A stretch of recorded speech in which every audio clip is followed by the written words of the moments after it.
Ahojte, moje meno je Evka Štepková a za mnou sa nachádza Banská Bystrica, mesto, v ktorom žijem už 9. rok. Prežila som tu krásne študentské časy a práve počas vysokej školy vznikol projekt Enviro Future.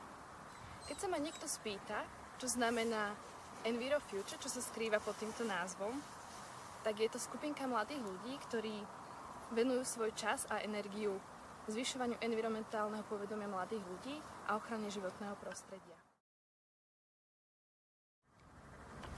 Začali sme ako skupinka študentov Univerzity Mateja Bela, ale postupne niektorí odišli do iných miest študovať. Do Bratislavy, do Košíc, do Zvolena, ale i presto zostali s nami a spolupracovali. Z niektorých z nás sa postupne stali už aj absolventi Univerzity Mateja Bela a popri práci sa venujeme týmto aktivitám. Podarilo sa nám zaviesť separovaný zber na všetkých fakultách Univerzity Mateja Bela v Banskej Bystrici a pomáhali sme taktiež pri zavedení separovaného zberu na Žilinskej univerzite a na Ekonomickej univerzite v Bratislave.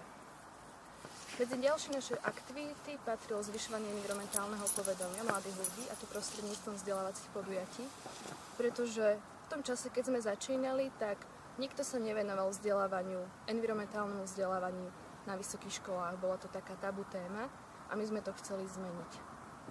Organizujeme rôzne osvetové, vzdelávacie a kultúrne podujatia na tému ochrany životného prostredia.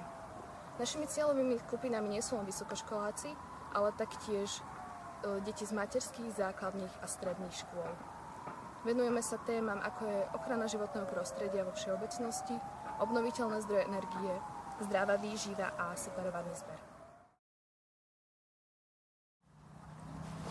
Našim ďalším cieľom je postupná premena Univerzity Mateja Bela na Ekouniverzitu. Ekouniverzita je taká univerzita, ktorá svojou činnosťou a aktivitami znižuje negatívne vplyvy na životné prostredie a vychováva mladých ľudí, ktorí majú vyššie environmentálne povedomie.